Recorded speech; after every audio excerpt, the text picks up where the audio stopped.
Good morning student. आज हम chapter विदाई संभाषण। विदाई का मतलब आप समझते हो। मतलब होता है कि हम यहाँ से जब विदा होते हैं तो उस समय जो हम संभाषण मतलब जो भाषण देते हैं तो वह किस प्रकार का होना चाहिए। तो यह एक व्यंग है। यह बाल मुकुंद गुप्त द्वारा लिखा हुआ व्यंग है। सन 1865 में बाल मुकुंद गुप्त का जन्म गुड़ियानी जिला रोहतक में हुआ था और प्रमुख संपादक मतलब ये पत्रकार थे। अखबार चुनार, हिंदुस्तान, हिंदी बंगवासी, भारत मित्र आदि इनने पत्रकारिता की। और इनकी जो प्रमुख रचना है शिव शंभू के चिट्ठे और खत खेल तमाशा। तो शिव शंभू के चिट्ठे हैं जो, तो उसी का व्यंग है यह विदाई संभाषण।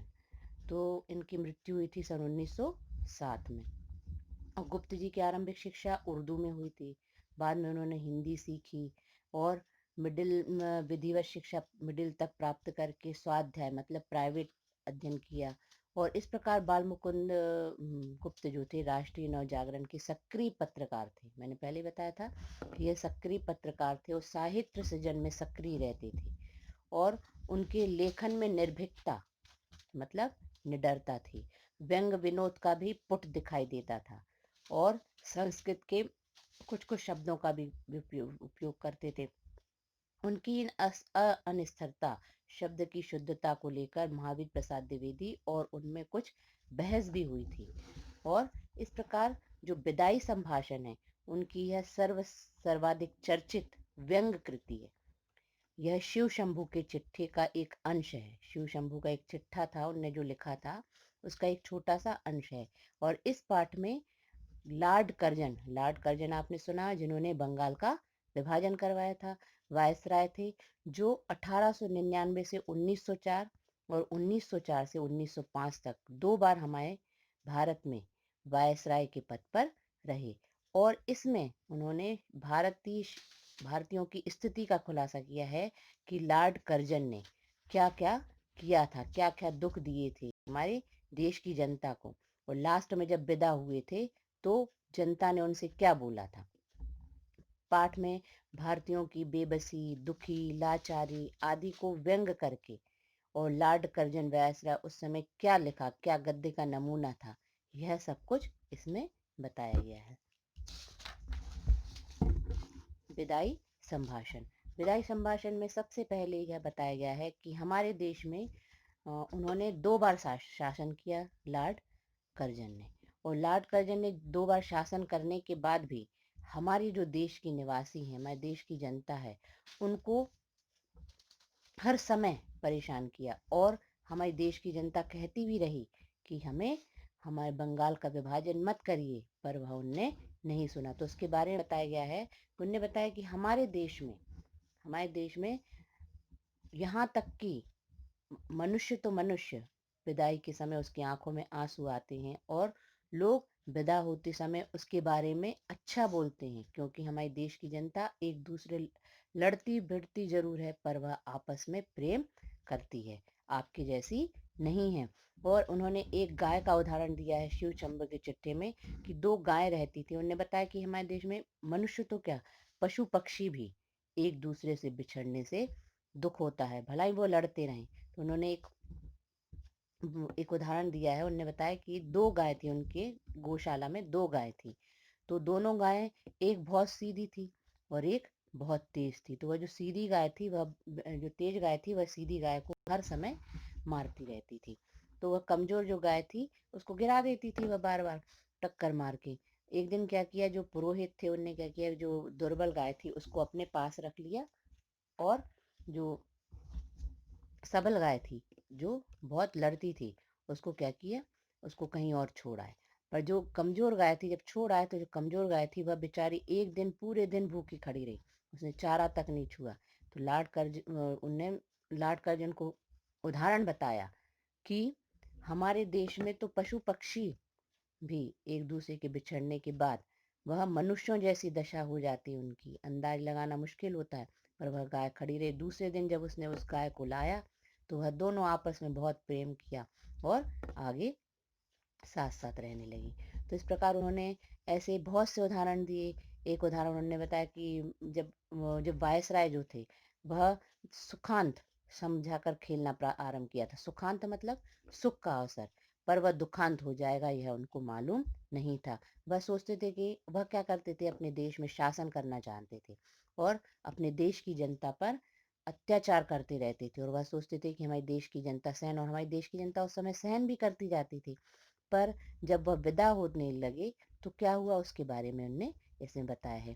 तो एक बार माइकल जो लॉर्ड है, वह अपने बम्बई में उतरे, जो अपने इरादे जाहिर किए, जरा देखिए तो उनसे कौन कौन से पूरे हुए। उनने अपना कहा था कि यहाँ जाते समय भारतवर्ष को ऐसा कर जाऊंगा कि मेरे बाद आने वाले बड़े वर्षों तक कुछ भी ना करना पड़ेगा, और वे कितने ही वर्षों तक सुख की नींद सोते रहेंगे। किंतु बात उल्टी हुई। उन्होंने कहा था कि मैं इतना अच्छा कर जाऊंगा भारत देश को कि यहाँ की जनता मेरे लिए मेरा नाम लेगी, पर उसका उल्टा हुआ। वह सुख की नींद सोते रहेंगे, पर हम दुख की नींद भी नहीं सो पाए, हम बेचैनी कर उठे, और उन्होंने हमारे देश को मिटा कर गया, भूख भूख हराम कर गए।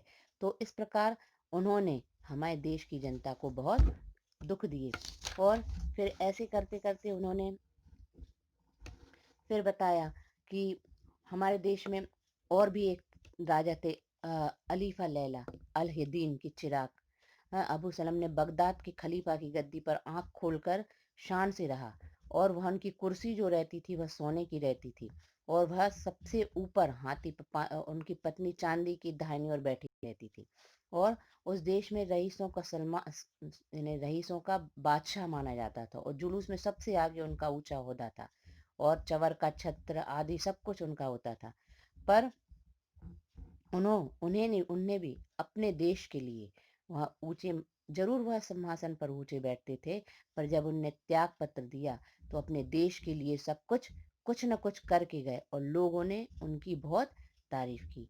तो इस प्रकार उन्होंने एक दो बहुत से उदाहरण दिए। एक उदाहरण ये दिया है, नाम उसका क्या कहते हैं, नादिर शाह का दिया। उनने कहा नादिर शाह ने दिल्ली में कत्लेआम करने का, आसिफ जाह थे, उनको कत्लेआम करने का वो दिया था, कि नादिर शाह ने कहा कि मैं दिल्ली में कत्लेआम कर दूंगा। फिर आसिफ शाह की तलवार की गले में डालकर प्रार्थना करने पर वह उनके आगे झुक गए, और उन्होंने कत्लेआम का वो दम रोक दिया। तो इस प्रकार ऐसे तानाशाह होने के बाद भी हमारे देश में, जैसे नादिर शाह ने और बहुत से जो वो थे, क्या कहते हैं, अपने तानाशाह राजा थे, बादशाह थे, उन्होंने बहुत काम रोक इन्हें लोगों के हाथ प्रार्थना करने के बाद, वह उन प्रजा के गिड़गिड़ाने के बाद उन्होंने वह काम रोक दिया था। पर जो लॉर्ड कर्जन थे, उन्होंने इस समय अपने शासन अवधि में, मतलब 4 साल, 1899 से 1904, 1904 से 1905 तक, 2 बार जब वायसराय रहे, तो उन्होंने हमारे देश की जनता की एक भी नहीं सुनी, और अपनी जिद करते रहे, और अपनी जिद के आगे लोगों को, उनकी जिद के आगे उन लोगों को झुकना पड़ा। जनता यह कह रही थी कि बंगाल का विच्छेद, उन्होंने बंगाल का विच्छेद कर दिया, और लोग गिड़गिड़ाते रहे, पर उन्होंने नहीं माना। और यहाँ की प्रजा ने अपनी जिद के आगे इस देश की प्रजा को, उनकी जिद के आगे इस देश की प्रजा को झुकना पड़ा, और कम पीड़ा नहीं दी उनने। यहाँ तक कि स्वयं भी प्रजा को दुख और कष्ट देते रहे, और वह प्रजा दुख और कष्ट सहन करती रही। उन्होंने एक उदाहरण और दिया है, बाल मुकुंद गुप्त ने, कि जो राजकुमार था, एक राजकुमार था, नर सुल्तान नाम का एक राजकुमार था, वह गीत गाया जाता है उसका। एक बार वह अनपढ़ था। एक बार कई साल तक सुल्तान नरवरगढ़ नाम के स्थान पर काटे थे उसने। जो नर सुल्तान था, उसने नरवरगढ़ नाम के एक स्थान पर बहुत साल तक काटे थे। वह चौकीदार था। चौकीदार के बाद वह ऊंचे पद पर काम करने लगा। घोड़े पर सवार होकर वह उस नगर में विदा हुआ। नगर द्वार से बाहर जैसे ही आया, तो नगर के लोगों ने उसका रीति रिवाज से अभिवादन किया, और उसके आंखों में आंसू भरकर वहां के लोगों ने उसको विदा किया। कि वह क्या था, वह ऋण जरूर लेता था, पर गरीबों की सेवा जरूर करता था। वह जानबूझकर यह कार्य नहीं करता था, लोगों की सेवा करने में चूक नहीं करता था। जब उसका विदाई हुई, तो लोगों ने आंखों में आंसू दिए, और जाते समय उसने जो अपना संभाषण दिया तो उसने बताया कि तेरे रण का बदला मैं गरीबी सिपाही नहीं दे सकता था। उसने बताया मैं नरवरगढ़ यदि मैंने जानबूझकर एक दिन भी अपनी सेवा में कहीं चूक की है तो यहाँ की प्रजा की शुभ चिंता नहीं की है। उसने वहाँ की प्रजा की बहुत चिंता की थी और वहाँ के लोगों के लिए उसने बहुत अपना सब कुछ समर्पित कर दिया था। तेज जरूर था वह, पर उसने सब कुछ समर्पित कर दिया था और विदा होते समय उसने यहाँ तक कहा था कि यहाँ की प्रजा की शुभ चिंता नहीं की है मैंने यदि यहाँ की स्त्रियों माताओं बहनों को दृष्टि माता और बहन को किसी दृष्टि से ना देखा हो तो मेरा प्रणाम ना ले, नहीं तो प्रसन्न होकर एक बार मेरा प्रणाम ले, मुझे जाने की आज्ञा दें। तो फिर जिस प्रकार उसका विदा हुआ तो बाल मुकुंद गुप्त का कहना है कि उसी प्रकार आपका भी विदा होना चाहिए था। किसका? लार्ड कर्जन का। पर लार्ड कर्जन ने ऐसा कार्य प्रजा के लिए किया ही नहीं कि जो वह ऐसा कुछ बोल के जाए। उन्होंने कहा आप तो क्या बोल के जाओगे, जिस प्रकार प्रजा ने मुझे राजकुमार का गीत गाया जाता है उस देश में क्या आप भी चलते समय कुछ संभाषण करेंगे? मतलब इस प्रकार की राजकुमार या बादशाह का गीत गाया जा रहा है तो इस प्रकार भी आप भी कुछ संभाषण करके जाएंगे जैसे उसने बताया था। तो क्या आप कह सकेंगे कि अभागे भारत मैंने तुझे सब कुछ सब प्रकार का लाभ उठाया, तेरी बदौलत वह शान देखी जो इस जीवन में असंभव है। तूने मेरा कुछ नहीं बिगाड़ा पर मैंने तेरा बिगाड़ने में कुछ कमी नहीं की। तो मैं तो यह सब कुछ कहने के पुराने देश में जब तक मेरे हाथ में शक्ति है तेरी भलाई की इच्छा मेरे जी में न थी। अब कुछ शक्ति नहीं है जो तेरे लिए है कुछ कर सकूं, पर आशीर्वाद करता हूँ कि तू फिर उठे और अपने प्राचीन गौरव और यश को फिर से लाभ करे, मेरे बाद आने वाले तेरे गौरव को समझे। आप कर सकते हैं ऐसा? आप तो कुछ ही नहीं कर सकते, आपकी पिछली सब बातें भूल सकता है पर उसकी उदारता माई लाड में कहाँ। तो उनने बताया, मुकुंद गुप्त ने कहा कि भारत आपका सब कुछ भूल सकता है, क्योंकि जब देश आगे बढ़ता जाएगा तो हम धीरे धीरे सब कुछ भूलते जाएंगे, पर आपकी उदारता को माई लॉर्ड कोई नहीं भूल सकता। कि इस प्रकार लॉर्ड कर्जन ने बंगाल का विभाजन करवाया, कोई जनता नहीं भूल सकती। तो इस प्रकार लोग लॉर्ड कर्जन को नहीं भूल सकते। तो विदाई संभाषण में उनने एक व्यंग्य किया है कि जाते जाते जिस प्रकार लोग विदा होते हैं तो विदाई के समय लोग अपनी संस्था का, अपने देश का, अपने लोगों का, सबका सबके बारे में कुछ न कुछ कहते हुए जाते हैं और बताते हुए जाते हैं। पर लॉर्ड कर्जन के पास तो वह कुछ था ही नहीं भारत के बारे में कहने के लिए। तो उन्होंने बताया कि आप विदाई संभाषण किस प्रकार दे के जाओगे। इस प्रकार यह विदाई संभाषण तुम किस प्रकार दे के जाओगे।